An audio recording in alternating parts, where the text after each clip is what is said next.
Well, good morning, everyone. My name is Woody Kingman, and I am honored to represent the Blake Alumni Board, which hosts these events known as Breakfast at Blake. Many of you have been to them before, and we encourage you to come on the third Thursday of every month, except October and December and March.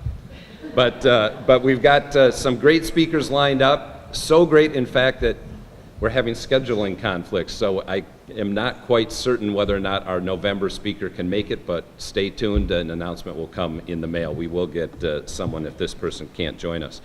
It is homecoming weekend. Welcome home. Welcome back to Blake and Northrop and Highcroft. It is good to have the gang together. There's a lot of events this weekend, as I'm sure you have seen schedules, but today we play a school named Breck in football at 7 o'clock. I've already heard that I already know the score, so I mean it's obvious who's going to win that game, so it should be great, and hope you come to see the slaughter. There's also some events tomorrow. There will be a memorial service in the right here in the Bovey Chapel at 10:30, and then there will be some soccer games, and both boys and girls. There'll be volleyball games.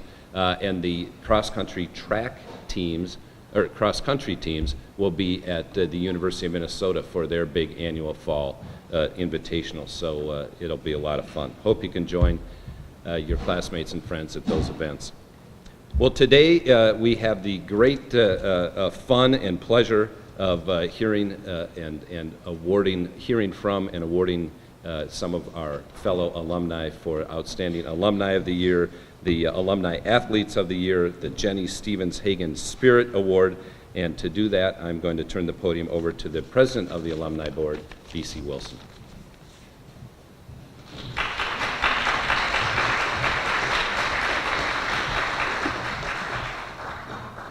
Good morning, everyone. As Woody said, my name is Ade B.C. Wilson. I'm class of 97. I also go by B.C. And I am honored today to present the Alumni Athlete of the Year Award, as well as the Jenny Stevens Hagen Spirit Award. The Alumni Athlete of the Year Award honors alumni who were active in athletics at Blake and who have continued to excel in their athletic endeavors. And this year's Alumni Athletes of the Year are the Blake Girls and Boys 2008 State Championship lacrosse teams. And today representing those teams are Emily Moose, Julia Hawkins, Kip Dooley, and Charlie Dunning. If you guys would stand, we'll recognize you first, and then I'll tell a little bit about you.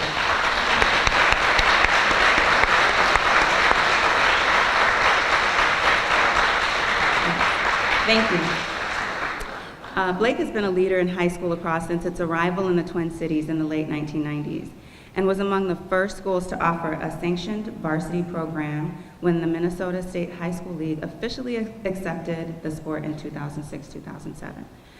Since then, Blake boys and girls lacrosse teams have established themselves as perennial contenders for the state championship. The 2008 boys and girls teams were the first Blake lacrosse teams to win state and made school history by becoming the only two teams to win the same title in the same sport in the same season.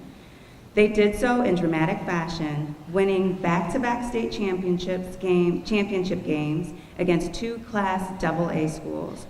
The girls upended a heavily favored Eden Prairie, ending the Eagles' 60-game winning streak in a game that went into double overtime.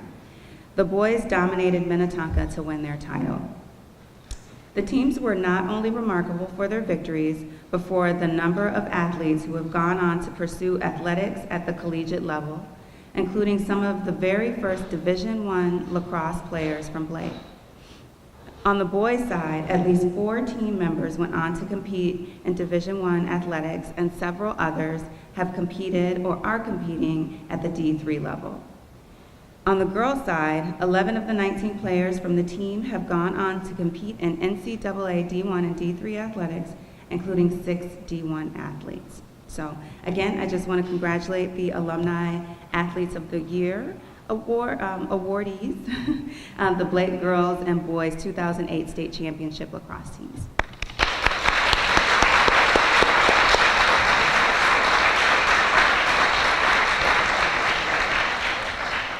And the next award that I'm presenting is the Jenny Stevens Hagen Spirit Award.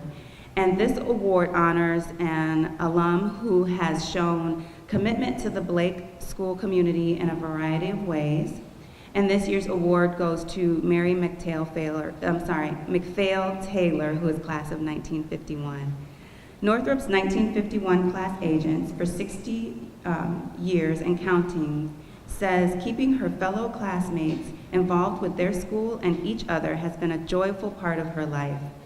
Though a Northrop girl at heart, Mary McPhail Taylor's commitment to the school also encompasses the Highcroft and Blake communities and spans the 3 campuses that are part of the Blake School. Mary was the first grade teacher at the Country Day School, Highcroft Country Day School's predecessor, and while raising her own 2 children, John McPhail Taylor, class of 79, and Robin Taylor Hartwell, class of 82, Taylor served as a tutor for Northrop School. Following the merger, Mary served 2 terms as a Blake trustee and was a member of the Headmaster Search Committee that nominated John Stander in 1984. She also served a term on the Blake Alumni Board when the school celebrated its centennial. Mary was involved with hundreds of mail, telephone, and luncheon appeals and presented to the school her class's gift, which included contributions from every one of her classmates. With 2 grandchildren already graduated from Blake and more to follow, Mary's Blake School spirit has led her to softball, football, lacrosse, soccer, and lots of hockey games over the years. Mary's attendance at the annual Alumni Academy has kept her in touch with how classes are being taught today at Blake. So I am honored to present this award, the Jenny Stevens Hagen Spirit Award, to Mary McPhail Taylor, class of 51. If you would just stand, please.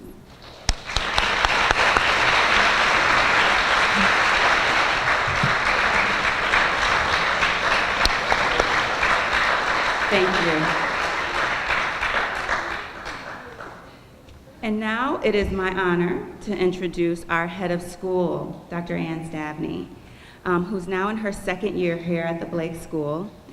She came to us from Lakeside School in Seattle, Washington, where she served as the assistant head of school and director of the middle school. And Dr. Stabney's experiences run the gamut from independent schools to graduate school. As a student herself and then a faculty member and an administrator, Dr. Stabney has developed a passion for education and lifelong learning. She knows that academics are the core of the Blake School and the primary asset that sets Blake apart from other schools, and not just in Minnesota, but in the upper Midwest. In her highly successful first year at Blake, she led the charge for a renovated science and technology wing at the upper school, a revised humanities course in the middle school, and a new math curriculum in the lower school. Dr. Stabney is not only the head of school, but she is also a proud Blake parent of 5-year-old Grace, who is in kindergarten, and we are lucky to have her here, and the future is in very, very capable hands. Welcome, Dr. Stabney.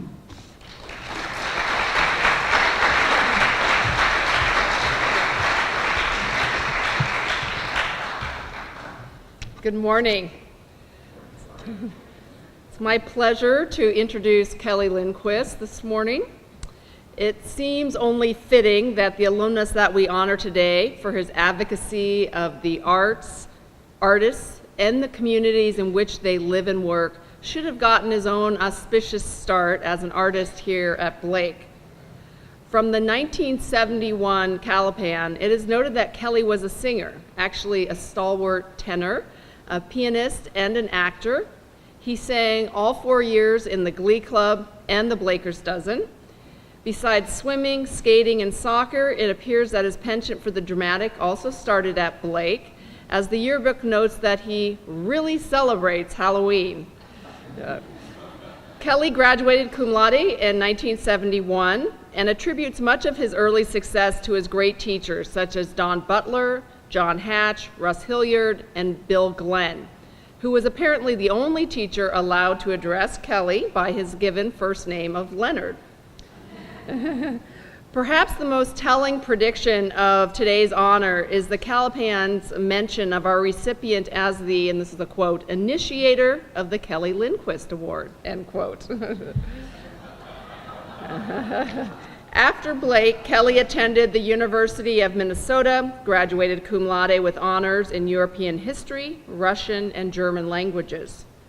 He was also a member of Phi Beta Kappa while working toward a master's degree in theater arts. He was the facilities director for the Guthrie in 1987 when a mentor suggested he try heading an organization on his own. Faced with the choice between a job in the Forestry Service of Glacier National Park and a job with Artspace, he chose the latter.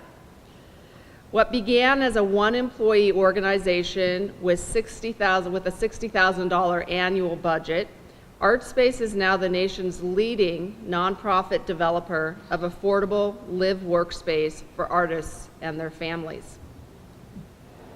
In his 25-year tenure as president of the company, Kelley has grown Artspace to a staff of 70 with a budget of $12 million and has completed 32 major projects containing over 1,500 affordable live-work residences for artists and their families, and this spans 13 states.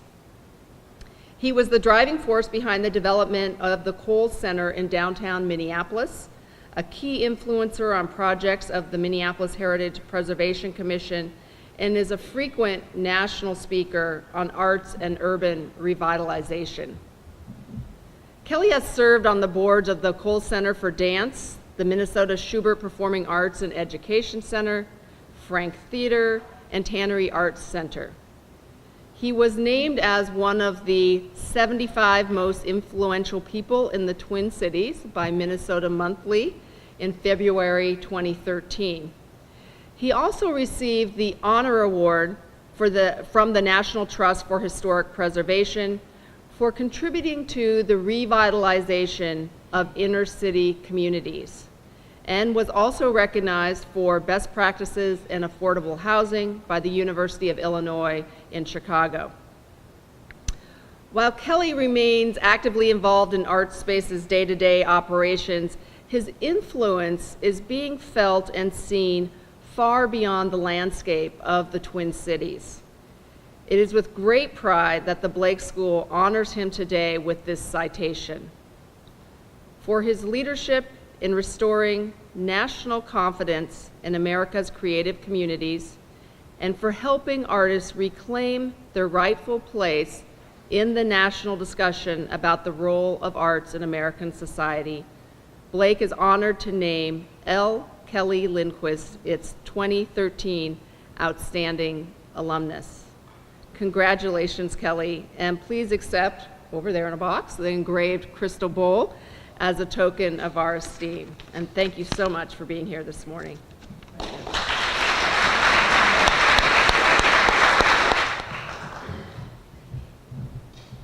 That's great. I had to say, do I speak now?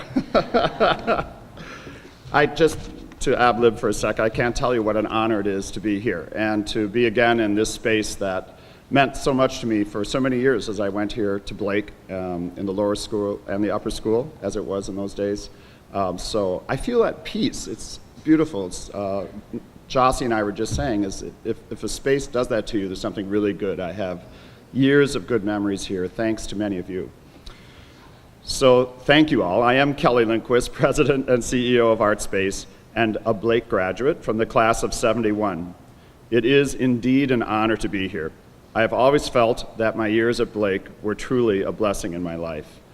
Yes, many days were very challenging, with difficult assignments and dazzling tests. Add to that, learning how to keep up with an extremely gifted class of fellow students being taught by a team of the finest professors in the Midwest. But even in the midst of that ongoing electric energy, I sometimes pondered how lucky I was to be at Blake, to have such a terrific education in a school led by a first-class administration and a clearly far-sighted board of trustees. Just to linger in the memories of those days for a second, the days of tumbling after each other down the big hill behind the school on lunch break, the days of the Blake Glee Club that could achieve a sound of stunning beauty when we actually concentrated, and the ability of an entire school to uniformly stand together for our sports teams, our academic achievements, and our outreach to the community. Yes, even back in the late 60s, Blake was always promoting programs that caused me, as a somewhat introverted youth, to get out in the community, sometimes to my discomfort. But deep inside, I always knew that these community activities were building up a strength in me that I wanted to develop. The ability to communicate with people from all backgrounds and all ages was something that Blake taught me, and I am deeply grateful for this. I will never forget the painful yet important Blake Glee Club trip on a weekend in the 60s to a Minnesota State Hospital and Asylum, as they were called in those days. We sang to the patients, and I think that we all experienced powerful emotional growth from that event. Or I remember the Blake-sponsored environmental work that I signed up for in 1970, which led to my going from door to door in areas of Brooklyn Center and Brooklyn Park, asking people to verbally respond to an environmental awareness survey that we were conducting. Or how about Professor Ritchie's amazing Russian classes that taught us not only Russian, but also how to question what appeared to be an accepted rule, and better yet, to truly think for ourselves under pressure. Let me tell you how fast I had to think under stress when I was an assistant leader of a Russian language camping abroad trip through the Soviet Union managed by Professor Ritchie, who is here today. In the summer of 1972, while I was driving a camping van full of American students through Russia, I was stopped by Soviet police after getting lost driving between Moscow and Leningrad. And you kind of think, how can you get lost? I did. It's kind of strange, but I did. Yes, Professor Ritchie happened to be sitting in the back of my van, along with a number of American students. I at first looked at him in desperation in the rearview mirror to signal that he should get us out of this serious jam. But he made it clear that I had to dig myself out of this mess that I had gotten us into. Okay, try pretending that you are a lost tourist speaking only English when you actually can completely understand that the Soviet police were considering taking me into interrogation for illegal spying. Well, we all made it out alive, with the police deciding that I was a helpless tourist. True. I glanced in the rearview mirror again as we drove away, and Professor Ritchie simply had a smile on his face. I thought, wow, he really wanted me to trust my own judgment and instincts, even in something that serious.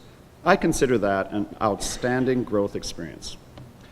The list of these amazing outreach activities is actually endless, much to Blake's credit. I hope that it is also appropriate for me to mention that Blake nurtured our various yearnings for spiritual guidance. In my case, I was baptized and confirmed at the Hennepin Avenue United Methodist Church, and I am grateful for the wonderful teachings that I received there. In the meantime, at Blake, through demanding classes of Bible history, comparative religions, and other classes, I deepened my interest in this spiritual growth. From these studies, in my case, I am now a member of the Administrative Council of the Methodist Church, and I draw great strength from its pastoral leadership. Yet it is very telling that I often pick up my worn old The Story of the Bible book from 9th grade at Blake and read a chapter or two before going to sleep, even to this day. Embedded in all of this outreach that the school encouraged was a sense of great respect for all people around us, for the earth and environment around us, and for our fellow students and professors within Blake itself. What could be a better essential lesson for leading one's life after high school? As I went on to the University of Minnesota and then to management at Dayton-Hudson Corporation, all of these values and mores that I learned both at home and at school helped to guide me through the many mistakes and successes of the years. Once again, the founders of what is now Target Corporation, many of whom also went to Blake, created an atmosphere that rewarded hard work and tenacity.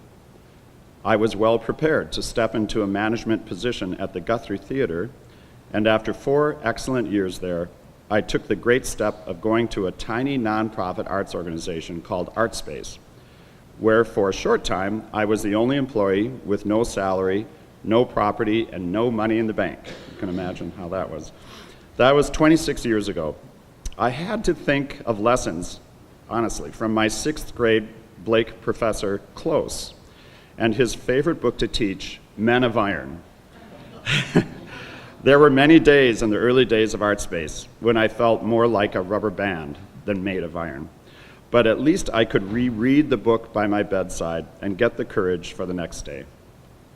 So on to Artspace for a moment. Artspace is a 501c3 nonprofit whose mission is simply to create, foster, and preserve affordable space for artists and arts organizations. Now, 26 years later, we are best known as the nation's premier real estate developer for the arts, and we build all different kinds of creative, community-based projects that we own and operate across the U.S.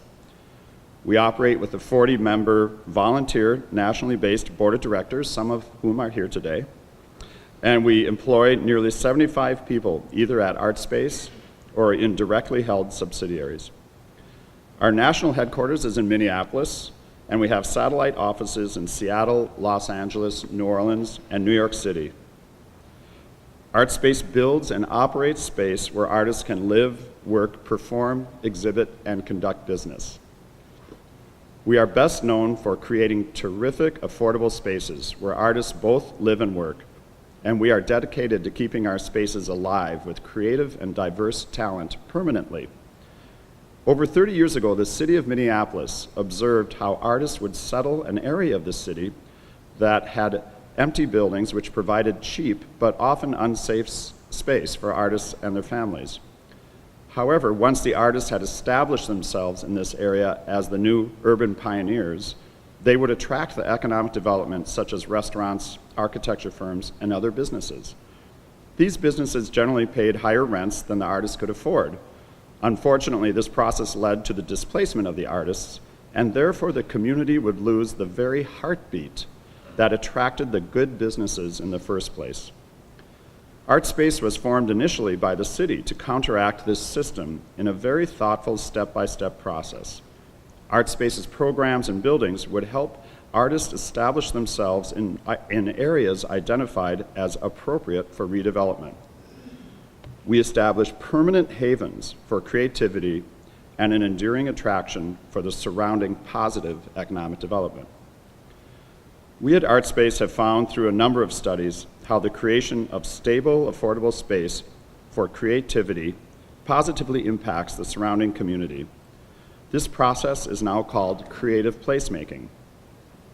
Recent research by the nationally recognized analyst Ann Godwa and her business called Metris is outlined in our publication, Taking the Measure of Creative Placemaking. Through a carefully documented scientific study of 5 of our national projects, Metris reports that these arts-based projects truly benefit communities, and therefore they are part of creative placemaking. Thanks to guidance from the Ford, the McKnight, and the Kresge Foundations, and the National Endowment of the Arts, Artspace finds itself right in the center of this national movement. I also want to stress the long-term benefits of well-done historic preservation.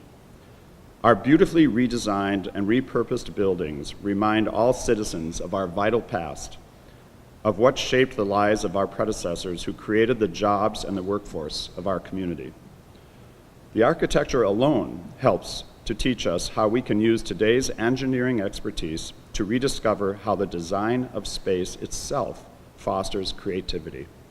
And of course, the reuse of buildings is often cited as one of the best ways to continue a sustainable society while reminding us of our past. So let's take a quick look at the background of Artspace. So as I mentioned, we started around 1987, and our first project was the Northern Warehouse Artists Cooperative in St. Paul, Minnesota, and quickly over the next 5 years, we started doing more buildings, different kinds of buildings, serving artists either creating workspace or live workspace, or in sometimes small performance spaces. At the end of 5 years, I worked closely with the board of directors to develop a program for doing national projects.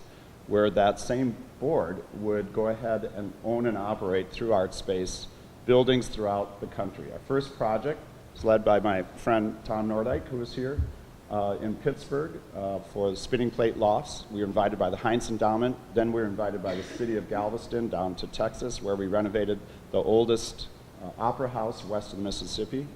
And from there, spread across the country into what is actually now 35 units. A couple more just went into full operation in Illinois over the past year. So the brown dots there are what caused me to be terrified. Those are the ones that are in development. Those are the ones that I and the 40 staff members that I have that are really focused on asset management and real estate development have to worry about. Each of those projects, I would say are probably about $20 to $40 million per project, some a little bit more, where artists are going to live or work or perform. And we're in various stages of development, but in every one of these projects, we have site control, so we are now responsible for getting these projects done.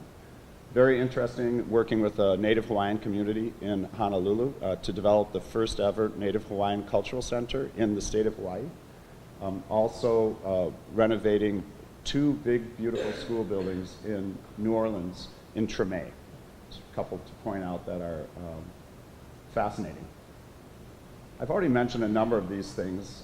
In addition to all the terrific action going on there, Artspace also owns nearly 1 million square feet of space for creative businesses, nonprofit arts organizations, and entrepreneurs. This is very important for us to have a lot of space where artists and non-artists can get together and kind of flow out into the community around it. What's really happening around the community, around our buildings, is perhaps more important than what happens in the buildings itself. A quick look at a couple of our buildings. Everyone knows that I just really fought hard, and I couldn't be prouder of the Kohl's Center for Dance and the Performing Arts on the corner of 6th and Hennepin in downtown Minneapolis, a terrific home for dance for the upper Midwest, supported by many, many of the great families of Minnesota. This is a picture of our home office in Minneapolis, the Traffic Zone building, which we created along with 25 mid-career visual artists, some of whom are in this room as well. We also do a lot of unusual spaces, such as this one in South Minneapolis, which is a fired art center that creates space where artists can make things by flame or by spark, such as welding sculpture pieces or neon glass bending or jewelry. Other commercial spaces up in Fergus Falls and out in Brainerd, we have a wide variety of spaces across the state of Minnesota that we're very proud of as well. These are the live-work spaces examples in Washington, D.C., in Pittsburgh, and in Buffalo. And here we have spaces in our Santa Cruz project in California, Seattle, and Houston. Last couple slides are, on the left is one of the school buildings that we have to renovate in perfect historical preservation energy. In Treme, the last day of school there was the day just before Katrina. Gorgeous school. It'd be a shame to tear it down. The people of Treme love that, and so we're partnering with the African American community there to make sure we renovate it and create a home for African American artists from the neighborhood and then artists from around the country as well. On the right is East Harlem, where we are now a year into a renovation of a $54 million project, where 90 artists and their families will live and work, and the Hip Hop Theater Festival will be on the main floor there. Again, we'd love to have a lot of action on the main floor. On the left is another project that Tom Nordike led for us in Santa Cruz, California, the redevelopment of a tannery center into a space that is now a digital media arts center, a home for dance, and 100 units of affordable housing for artists and their families. On the right is a beautiful building, an old hospital that was empty for about 40 years in Houston. You can imagine what that climate did to it. That we renovated in perfect preservation style and is now the home to 40 terrific artists, mostly jazz artists in this case. I can't help but end with a final warm memory. I haven't mentioned yet how in the spring of 1971, going way back again, Blake Professor Edie encouraged me to go on an exchange visit for a few months to a private boys' school in London. I stayed at the home of a lovely working family in London and became fast friends with both the son my age and with the quiet parents, Mr. and Mrs. Jones, who had had a hard life growing up in the Welsh countryside. Over the next 30 years, we occasionally visited each other, either in London or in Minnesota, and the last time I had personally seen Mr. and Mrs. Jones was in 1998. 2 years ago, I was having lunch with an Artspace board member named Dr. Nick Nash, who happened to be a Blake grad and an experienced Anglophile as well. I ended up, and we all know that, I ended up telling him about my 1971 London school experience and of my desire to see the elder Mr. and Mrs. Jones again before it was too late. I knew that Mr. and Mrs. Jones were growing infirm, and I felt a need to tell them explicitly in person how very kind they were to me when I went there as an excited but very timid 17-year-old kid, and perhaps for the last time to say goodbye. Nick gave me great advice. See them as soon as you can. Time flies by so fast. And Nick didn't want me to regret missing this opportunity. Last year, I was in London on a business trip, and I took Nick's advice. With his inspirational words echoing in my mind, I visited the Joneses in an assisted living home in central England. I was so deeply touched. They had made a traditional English tea for me, and we shared so many memories. It was clear that Mrs. Jones was in an early stage of Alzheimer's disease. We three discussed with each other, with tears in our eyes, that the next time I visited, Mrs. Jones would not know me. So we said our sad goodbyes, and I jumped on the train back to London. As I was sitting there, I was once again reflecting. I know that I wouldn't have made this visit without the deep and gentle urging of Nick Nash. And so there I was, thinking all about Blake again. Thank you.